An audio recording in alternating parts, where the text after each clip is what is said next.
यूबियंस classes के channel पे आप सभी लोगों का मैं स्वागत करता हूँ। उम्मीद है आज की इस वीडियो में आप लोग एंड तक जरूर वीडियो में बने रहोगे। और आज की जो ये वीडियो है वो क्लास 10th यूपी बोर्ड से संबंधित है, जो कि विषय हिंदी पर आधारित है। उम्मीद करता हूँ आप लोग बोर्ड के पैटर्न को अच्छे से समझ लोगे। तो आज इस वीडियो के माध्यम से बोर्ड ने जो भी संशोधन किया है उसको मैं आप लोगों को बताने वाला हूँ। तो उम्मीद करता हूँ 3 घंटे 15 मिनट की जो परीक्षा है, जो कि 70 अंकों की है, तो इसको अच्छे से समझ लीजिए। पहले आप लोगों को नियम बता देता हूँ। प्रारंभ के 15 मिनट तो जैसे पहले मिलते थे आप लोग बिल्कुल वैसे मिलेंगे, बस थोड़ा सा यहाँ पर प्रश्न पत्र 2 खंडों में बटा होगा, खंड आ और खंड बा में, मतलब section A and section B. यहाँ पर प्रश्न पत्र के खंड आ में बहुविकल्पीय प्रश्न है, जिसमें सही विकल्पों का चयन करके आपको OMR शीट पर नीले अथवा काले बाल पॉइंट पेन से भरना होता है। गोले को अच्छी तरह से गोला करें, ध्यानपूर्वक गोला करें, ठीक है। उसके बाद खंड आ में बहुविकल्पीय प्रश्न है, तो प्रत्येक प्रश्न के लिए 1 अंक निर्धारित है। मतलब आप लोगों को मल्टीपल चॉइस क्वेश्चन जो कि 20 होंगे सेक्शन ए में मिलेंगे और सभी के 1 अंक निर्धारित हैं। तो कुल प्रश्नों की संख्या 20 होगी, 20 अंक निर्धारित होंगे। इससे आप लोग समझ गए होंगे पेपर कैसा मिलने वाला है। प्रश्न पत्र के खंड आ में सभी प्रश्नों को हल करना अनिवार्य है 1 घंटा, तथा खंड बा के प्रश्नों को हल करने के लिए आप लोगों को 2 घंटे का समय दिया जाएगा। उम्मीद है आप लोग ये भी समझ गए होंगे। 1 घंटा OMR शीट के लिए मिलेगा, मतलब 20 प्रश्नों को आप सभी लोगों को सिर्फ 1 घंटे में समाप्त करना होगा। अगर आपको ऐसा लगता है कि 1 घंटे के अंतर्गत आप लोगों को बी कॉपी मिल जाएगी या दूसरा प्रश्न पत्र मिल जाएगा, तो ये बिल्कुल आपका सोचना व्यर्थ होगा। उम्मीद है आप लोग समझ रहे हो मैं कहना कि क्या कह रहा हूँ। आप लोगों को सबसे पहले OMR शीट दी जाएगी, जिसमें आप सभी लोगों को OMR शीट को फिल कर देना विदिन 1 आवर। 1 आवर फिल करने के बाद आप लोगों को तब जाके दूसरी कॉपी मिलेगी, जिसमें आप लोगों को उत्तर लिखना है सेक्शन बी वाले, ठीक है। समझ में आ गया। समय को ध्यानपूर्वक समझिएगा। अगले प्रश्नों को आप लोगों को 2 घंटे में हल करना होगा।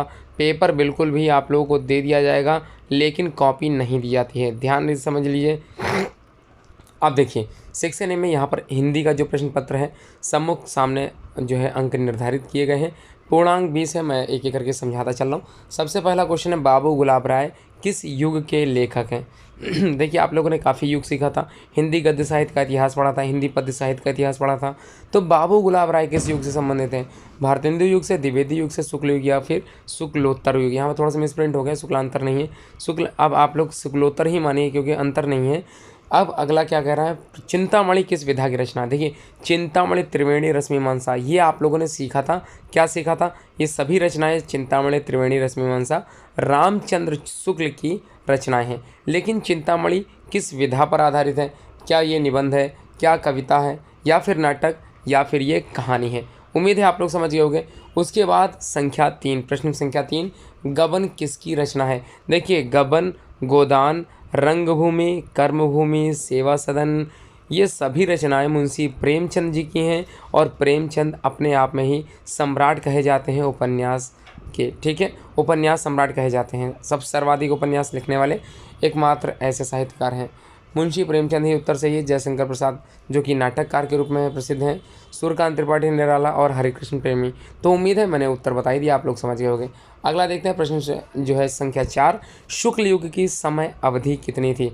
तो याद कीजिए, सबसे पहला भारतेंदु युग था। भारतेंदु युग की समय सीमा याद करके दिमाग पर जोर डालिए, क्या था? 1850 से 1800 जो है 85 तक आप लोगों ने पढ़ा रखा होगा, या फिर ऐसे पढ़ा रखा होगा कि भारतेंदु युग की समय सीमा से ही स्टार्ट हो जाता है। भारतेंदु हरिश्चंद्र जब पैदा हुए थे उसी से ही समय सीमा प्रारंभ हो गई थी। ऐसा कुछ भी नहीं है, जैसा आप लोगों को बताया गया है कि भारतेंदु युग ने कम अवस्थाओं में ही अपनी रचनाओं को लिखना प्रारंभ कर दिया था। इन्हीं की जीवन काल से ही माना गया है कि भारतेंदु युग की शुरुआत हो गई थी, ठीक है। उसके बाद आया था द्विवेदी युग। द्विवेदी युग की जो समय सीमा मानी गई है 1900 से 1920 तक मानी गई है। उसके बाद आप लोग समझ गए होंगे, इसी के बाद ही आएगा शुक्ल युग। तो यहाँ पर देख लीजिए, अगर आपको लगता है 1919 या 1920 के आसपास कोई समय सीमा है तो वही उसका उत्तर होगा। तो सेकंड वाला ऑप्शन मिल गया है। उम्मीद है आप लोग यही भर के आओगे। उसके बाद नीड़ का निर्माण फिर नेह का आवाहन फिर, ये जो विधा है ये रचना है, किस विधा की रचना है? देखिए किसने लिखी है तो क्लियर है, ये लिखी थी हरिवंश राय बच्चन जी ने, ठीक है। नीड़ का निर्माण फिर नेह का आह्वान फिर। और ये रचना बताइए क्या है? क्या ये जीवनी है, आत्मकथा है, साक्षात्कारकर्ता या रेखा चित्र है? देखिए हरिवंश राय बच्चन अपने आप में ही आत्मकथा साहित्यकार माने जाते हैं। आप लोग जो है थोड़ा सा प्रयास कीजिएगा, नीड़ का निर्माण फिर क्या है, जरूर पढ़ के जाएँ।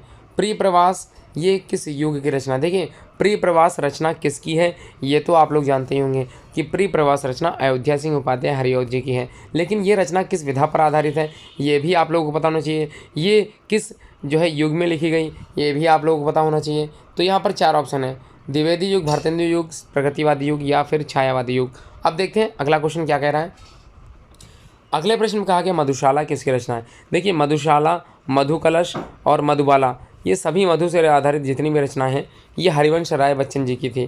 ठीक है, क्लियर हो गया। अब देखिए हरिवंश राय बच्चन जी ने जो है रचना लिखी है मधुशाला। अब आंसर तो मैंने बता दिया, उम्मीद है आप लोग समझ गए होंगे कि इन चारों में से हरिवंश राय बच्चन जी की रचना मधुशाला है। भारत भारती किसकी रचना है? देखिए भारत भारती बहुत ही आसान है, भारत भारती। देखिए 4 ऑप्शन, सियाराम शरण गुप्त हैं, बिल्कुल नहीं हो सकते। मैथिली शरण गुप्त भारत भारती के हो सकते हैं, बिल्कुल सही हो सकता है। तो इसका मतलब उत्तर आप लोग जान गए होंगे, जयशंकर प्रसाद महादेव और में से में कोई नहीं होगा। भारत भारती रचना जो है वो मैथिली शरण गुप्त की आधारित रचना है। ठीक है, आधुनिक काल कब से कब तक माना जाता है? देखिए आधुनिक काल आप लोगों ने पद्य साहित्य का इतिहास पढ़ा होगा। सबसे पहला क्या था, याद कीजिए, दिमाग पर जोर डालिए। आदिकाल के बाद क्या था? दूसरा। भक्ति काल के बाद तीसरा क्या था? रीतिकाल के बाद क्या था? आधुनिक काल। तो अब हम एक एक करके समय सीमा बताता हूँ। ठीक है, पहला क्या है? आदिकाल। समय सीमा 743 से 1343। उसके बाद 1343 से 1643 और 1643 से 1843 और 1843 से अब तक है। तो क्या इसमें कहीं मिल रहा है, नहीं मिल रहा? बिल्कुल मिलेगा, पहला ही उत्तर है। इसका मतलब आंसर मिल गया। अब मतीराम किस युग से के कवि हैं? देखिए मतीराम किस युग के कवि हैं, ये तो क्लियर है कि ये जो है ये पद्य साहित्य के इतिहास के अंतर्गत आता है। उम्मीद है आप लोग समझ रहे होंगे। तो आपको बताना मतीराम किस युग के कवि हैं? आधुनिक काल, आदिकाल, भक्तिकाल या फिर रीतिकाल। आगे बढ़ते हैं। हास्य रस का स्थायी, देखिए मल्टीपल चॉइस क्वेश्चन में आप लोगों से व्याकरण से भी संबंधित प्रश्न पूछे जा रहे हैं। उम्मीद है आप लोग बोर्ड के इस पैटर्न को समझते हुए अपने जो है तैयारी अच्छे से करोगे। तो हास्य रस का स्थायी भाव हास होता है। आपके कोर्स में 3 रस हैं, तीनों को अच्छे से याद करके जाइए। आपके कोर्स में हास्य रस है, आप ही के कोर्स में करुण रस है। तो इसका मतलब 2 ही रस हैं, आप लोगों को दोनों रस अच्छे से याद करके जाने हैं, हास्य रस और करुण रस। करुण रस का स्थायी भाव शोक होता है, हास्य रस का स्थायी भाव हास होता है। दोनों अच्छे से तैयार कर लीजिए। उसके बाद प्रश्न संख्या 12 में क्या करना है? सोहत ओढ़े पीठ पत श्याम सलोने गात, मानो नील मनुष्य पर आतप परियो प्रभात। तो इस तरह से यहाँ पर जो रचना दी गई है, इस तरह यहाँ पर जो है पद्यांश दिया गया है। आप लोगों को कौन सा अलंकार है ये बताना है। देखिए जनु जानो मनु मानो जनहु मनहु। ठीक है, जनु जानो मनु मानो जनहु मनहु, ये वाचक शब्द किसी अलंकार के याद कीजिए। मैं बता देता हूँ, क्लू दे देता हूँ। उपमा उत्प्रेक्षा में से किसी एक का यहाँ पर अलंकार का जो है उदाहरण दिया गया है। ये आपको बताना है कि कौन सा है, उपमा है कि उत्प्रेक्षा है, इन्हीं दोनों में से है। अब आपको बताना है। अगला, रोला छंद में कुल कितने चरण होते हैं? देखिए रोला छंद की बात हो रही, कितने चरण होते हैं ये पूछा जा रहा है। और अच्छे से तैयार करिए, आपके तो कोर्स में ही है, आपके कोर्स में सोरठा है और दूसरा रोला है। तो रोला के बारे में पूछा गया है। 4 ऑप्शन स्क्रीन पे है, 3 होगा, 2 होगा, 4 होगा या फिर 5 होगा। उत्तर जरूर एक पंच पेपर पे या फिर एक पेपर पे जरूर आंसर लिख लीजिए, जिसमें आप लोगों को पता चले आपकी तैयारी कितनी है। OMR शीट जो यहाँ पढ़ने आते हैं, मेरी कोचिंग के माध्यम से पढ़ रहे हैं, उनको OMR शीट प्रोवाइड कराई जाएगी। उनको लाने की बिल्कुल आवश्यकता नहीं है, मेरी तरफ से दी जाएगी। उसके बाद देखिए अगला जो 14th वाला क्वेश्चन कह रहा है क्या है? आकर्षण शब्द के माफ़ कीजिएगा, आकर्षण शब्द में किस उपसर्ग का प्रयोग किया जाता है? उपसर्ग वे शब्दांश होते हैं जो किसी मूल शब्द के आगे जुड़ जाते हैं। तो मूल शब्द के आगे जुड़ने वाले हैं तो आकर्षण। तो आकर्षण शब्द में किस उपसर्ग का प्रयोग किया गया है? देखिए वी तो बिल्कुल नहीं आने की उम्मीद है, मान तो बिल्कुल नहीं आ सकता, अग तो और नहीं आ सकता, क्या आ सकता? तो बता दूं बिल्कुल सही उत्तर है आपका, आ लगा दीजिए, कर्षण अलग है और आ शब्द मतलब शब्दांश जुड़ा हुआ है, उपसर्ग हमेशा आगे जुड़ते हैं। अब प्रत्यय के कितने भेद होते हैं? देखिए प्रत्यय के कितने भेद होते हैं, थोड़ा सा संस्कृत क्वेश्चन की व्याकरण से पूछा गया है, उम्मीद है इसको भी आप लोग जरूर कर लो। प्रत्यय होते क्या, मैं बता देता हूँ। प्रत्यय जो किसी मूल शब्द के पीछे जुड़ते हैं, ठीक है, वे शब्दांश जो किसी मूल शब्द के पीछे जुड़ जाए उन्हें कहते हैं प्रत्यय। अब यहाँ पर क्या पीताम्बर में कौन सा समास है? हालांकि ये देखिए पीताम्बर वाला जो समास है आपके कोर्स से हटाया जा चुका है, आप लोग बिल्कुल परेशान मत होइए, इस तरह से बोर्ड देने वाला नहीं है। लेकिन कभी कभी बोर्ड की भी दिक्कतें कई आती हैं, कभी कभी गलत उत्तर जो है छप जाते हैं। मैं बता देता हूँ, पीताम्बर शब्द जो यहाँ पर लिया गया है, पीला है अंबर जिसका, अगर इस तरह से अगर सोचा जाए या विचार किया जाए तो पीला है वस्त्र जिसका, मतलब यहाँ पर क्रिया विशेषण शब्द की प्रयोग किया जा रहा है और ये हमेशा कर्मधारय समास होते हैं। लेकिन अगर यहाँ पर किसी तीसरे व्यक्ति के बारे में चर्चा की गई होगी, किसी भगवान के बारे में कहा गया है, पीताम्बर शब्द का इस्तेमाल किया गया है, तो मैं बता दूं वहाँ पर बहुब्रीहि समास होगा। तो यहाँ पर फिलहाल तो पीताम्बर शब्द सिंपल सा दिया हुआ है, अर्थ के रूप में नहीं दिया हुआ है, कर्मधारय समास होगा। अब अगला जो है तत्सम तद्भव, ध्यान समझिए। तत्सम मतलब होता है तत्समान, मतलब संस्कृत समान शब्द। तो आंसू का तत्सम रूप क्या हो सकता है? अश्रु है, अंशु है, रोना है, आँख है। तत्सम अभी मैंने बता दिया, संस्कृत का ही मूल शब्द होता है या फिर संस्कृत से ही बने होते हैं। तो अश्रु जो है वो एक संस्कृत का शब्द माना जा सकता है, तो आंसू का तत्सम रूप अश्रु ही माना गया है। उसके बाद यड़ संधि, ई को यड़चि, अर्थात यहाँ पर ई को यड़चि, मैं तो आंसर ही बता दिया, ये इसका उत्तर है, ई को यड़चि, ये सही माना जाएगा। उसके बाद फलस्य शब्द का वचन एवं विभक्ति क्या हो सकता है? तो फलस्य शब्द का वचन और विभक्ति आपको बताना है। अच्छे से तैयार करके जाइए। फल शब्द का फलम फले फलानी, इस तरह से अच्छे से याद कर लीजिए। और मैं एक चीज़ और बताना चाहूँगा, सबसे इंपॉर्टेंट चीज़, अगर आपके स्कूल में शायद जानकारी अगर है तो अच्छी बात है, नहीं है तो मैं बता दूं, बोर्ड का ये प्रश्न पत्र जो कि एक मॉडल पेपर के अनुसार दिया गया है, बोर्ड इस तरह से भी पेपर बना सकता है। कहने का मतलब ये है कि अगर यड़ संधि आपके कोर्स में शामिल है तो यड़ संधि की आप लोगों को जो फार्मूला है, जो सूत्र बनाए गए हैं, वो अच्छे से याद करके जाइए। ठीक है, यहाँ पर यड़ संधि भी पूछा गया है और समास भी पूछा गया है, जो कि कोर्स से हटा है, वो भी समास पूछा गया है। इसलिए आप लोग तैयार थोड़ा सा अच्छे होके जाइएगा, क्योंकि बोर्ड वाले खुद ही मिस गलती कर रहे हैं थोड़ा सा, तो आप लोग थोड़ा सा सचेत रहिए। बेसिक चीज़ तो जरूर पढ़ के जाइए सभी कुछ। उसके बाद आप अटत, देखिए आप अटत है, इसका मतलब ये तो अपने आप कह रहा है कि मैं भूतकाल हूँ, है ना। तो ये आप अटत में कौन सा वचन एवं पुरुष है, इसको अच्छे से याद करके जाइए। देखिए ये समस्त प्रश्न जो थे 20 अंक के थे, मल्टीपल चॉइस क्वेश्चन थे, जो कि आप लोगों को OMR सीट पे करना था। और बोर्ड का ये प्रश्न पत्र है जिसमें आप लोगों को सावधानीपूर्वक करने के लिए कहा गया है। तो ध्यानपूर्वक जो भी सिलेबस में बताया गया है उसी को ही पढ़ के आइएगा। 30% रिड्यूस सिलेबस जो है उसको पहले बिल्कुल मत पढ़िए, लेकिन यहाँ पर कुछ क्वेश्चन ऐसे हैं जो रिड्यूस से आ चुके हैं, तो जिसको आप लोगों को समझना होगा ध्यानपूर्वक। इसलिए मेरे चैनल पर बने रहिए, मैं बीच बीच में आप लोगों को जागरूक करता चलूँगा। और उम्मीद है आप लोगों को वीडियो पसंद आ रही होगी, लाइक ज़रूर कीजिए और शेयर बिल्कुल करिए। अगला देखते हैं, सेकंड जो सेक्शन है 50 अंकों का है। इसमें आप लोगों को देखिए गद्यांश पर आधारित 3 प्रश्न पूछे जाएंगे, और ये 3 प्रश्न जो होंगे वो मान के चलिए 6 अंक के हैं, अर्थात 2-2 नंबर के 3 क्वेश्चन पूछे जाएंगे। तो यह कोई बात नहीं कि एक स्वभाव और रुचि में लोगों की मित्रता हो सकती है। देखिए नाम से समझ में आ गया, पैराग्राफ मित्रता से है, मतलब रामचंद्र शुक्ल की रचना है। क्लियर हो गया, आगे तो आप लोग समझ ही गए होंगे। 3 में से 1 तो संदर्भ लिखने के लिए आता है, 2 नंबर आप लोगों को ऐसे ही मिल गए। रेखांकित अंश की व्याख्या करनी होती है, बहुत ज़्यादा नहीं करनी होती, 2 ही 3 लाइन की करनी होती है। यहाँ पर सिर्फ इतनी ही लाइन की व्याख्या करनी है जितनी इसके नीचे अंडरलाइन दिया है। और तीसरा जो प्रश्न, लेखक के अनुसार समाज में विभिन्नता देकर लोग एक दूसरे की ओर क्यों आकर्षित होते हैं? तो इसका उत्तर तो आप लोग पैराग्राफ से ही ढूंढ लोगे। अगर आपको ये पैराग्राफ समझ में नहीं आ रहा तो बोर्ड वाले आप लोगों के लिए दूसरा पैराग्राफ भी देंगे। हे भगवान, तब के लिए विपद के लिए इतना आयोजन, परमपिता इच्छा के विरुद्ध इतना साहस, पिताजी क्या भीख ना मिलेगी। ये आप लोग समझोगे कौन सी रचना है, ये ममता पाठ से लिया गया होगा, ऐसा प्रतीत हो रहा है। तो उम्मीद है आप लोग अच्छे से तैयार करके जाइएगा। उपयुक्त गद्यांश का संदर्भ समझ में आ गया होगा, रेखांकित अंश की व्याख्या ही कीजिएगा। और ममता देखिए प्रश्न में ही दे दिया गया है, ममता ही रचना है, बिल्कुल क्लियर है, मतलब जयशंकर प्रसाद की रचना का ये गद्यांश है, इसको अच्छे से तैयार कर लीजिए।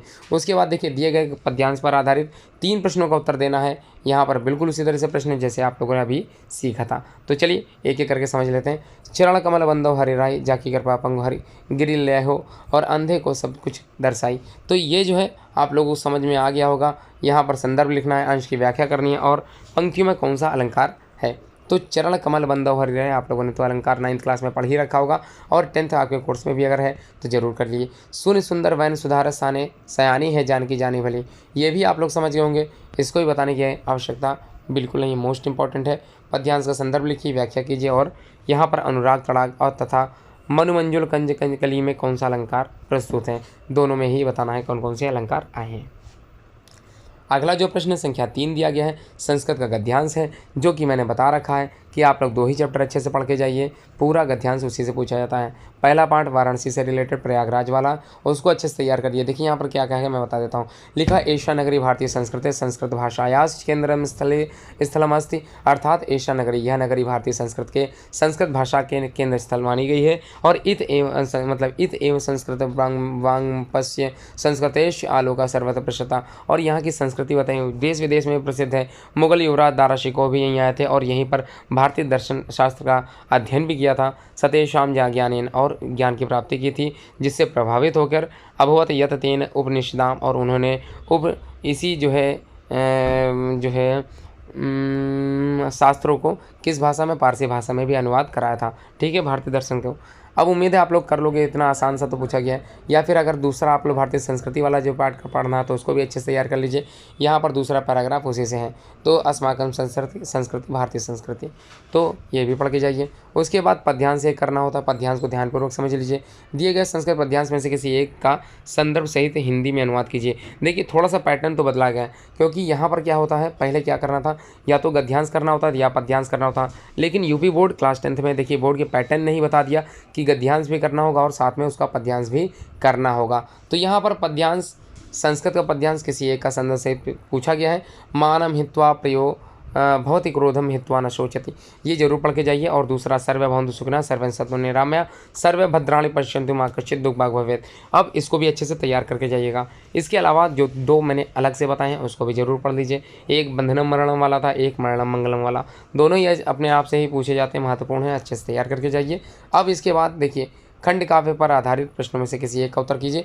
मतलब जय सुभाष खंड काव्य आपके कोर्स में शामिल है, तो उसी पर धीरे से मैं पहुंच जाता हूं। यहाँ पर दोनों में से किसी एक प्रश्न का उत्तर देना है। यहाँ पर या तो नायक का चरित्र चित्रण कीजिए या पहले सर्ग का कथानक लिखिए। उम्मीद है आप लोगों को दोनों ही आते होंगे, किसी एक का ही चुनाव कीजिएगा जो अच्छे से आप लोगों को तैयार हो। इसके बाद छठे का काम में प्रश्न पूछा गया है, दिए गए लेखकों में से किसी एक का जीवन परिचय लिखते हुए उनकी एक प्रमुख रचना का उल्लेख कीजिए। तो क्या करना, या तो राजेंद्र प्रसाद या जयशंकर प्रसाद या रामचंद्र शुक्ल, तीनों में से किसी एक का। अगर आप बोर्ड की तैयारी कर रहे हैं तो ये तीनों ही पढ़ लीजिए, आप लोगों की बोर्ड की तैयारी पूरी तरह से हो जाएगी। उसके बाद उसके बाद गोस्वामी तुलसीदास, सुमित्रानंद पंत, महाकवि सूता, तीनों को पढ़ के जाइए, बोर्ड की तैयारी हो जाएगी। किसी एक का जीवन परिचय देना होता है। उसके बाद कंठस्थ किया हुआ कोई एक श्लोक 2 अंक का पूछा जाएगा। 2 प्रश्न आप लोगों को संस्कृत में देने होते हैं। यहाँ पर भारतीय संस्कृति का मूल बताना है, पूर्वराज कौन थे, चंद्रशेखर कहाँ स्थित और वीरा केन पूज्य थे, इन चारों में से किन्हीं 2 प्रश्नों का उत्तर देना है आप लोगों को। उसके बाद आप लोगों को निबंध देना है।